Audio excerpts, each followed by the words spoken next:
કતારગામ ઝોનમાં આવેલ પટેલવાડી 2માં રિઝર્વેશનની જગ્યામાં ડિમોલિશન કરવા ગયેલ કતારગામ ઝોનના અધિકારીઓ સામે સ્થાનિકોએ વિરોધ કરતા અધિકારીઓ મંગળવારે વગર ડિમોલિશને પાછા ફર્યા હતા. જોકે આજે પોલીસ બંદોબસ્ત સાથે ડિમોલિશનની કામગીરીને પાર પાડવામાં આવી હતી. સુરત મહાનગરપાલિકાની શહેરના જુદા જુદા ઝોનમાં આવેલી રિઝર્વેશનની જગ્યાઓ પર વર્ષો જૂના ઝૂંપડાઓ બાંધીને રહેતા લોકોને હવે સુરત મનપા દ્વારા આવાસ યોજનામાં સમાવેશ કરાઈ રહ્યો છે. ત્યારે કતારગામ ઝોનમાં આવેલ પટેલવાડી 2ની રિઝર્વેશનની જગ્યામાં આશરે 125 જેટલા ઝૂંપડાઓ છે. ઝૂંપડાવાસીઓ પૈકી 78ને ડ્રોમાં મકાન મળ્યા છે, જ્યારે અન્યોએ ફોર્મ ભર્યા નથી અને હાઈકોર્ટમાં આ અંગે રીટ દાખલ કરી છે.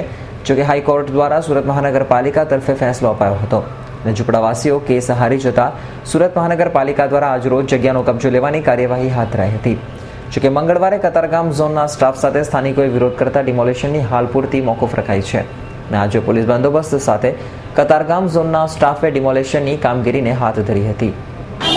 લોકોને જે ઈડબ્લ્યુએસના ક્વાર્ટર્સ છે તે ફાળવેલા છે અને જે લોકોએ ફોર્મ નથી ભર્યા તેને ફોર્મ ભરાવીએ છીએ અને એ લોકોને પણ ક્વાર્ટર્સ આપવામાં આવશે.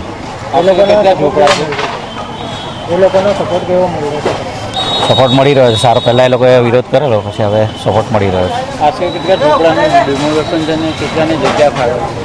150 જેવા ઝૂંપડાઓનું ડિમોલિશન થાય છે અને આપણે 78 જેવા ઝૂંપડાને ફાળવેલા છે અને એ લોકોને ઘોડાદરા આપણે શિફ્ટ કરી રહ્યા છે.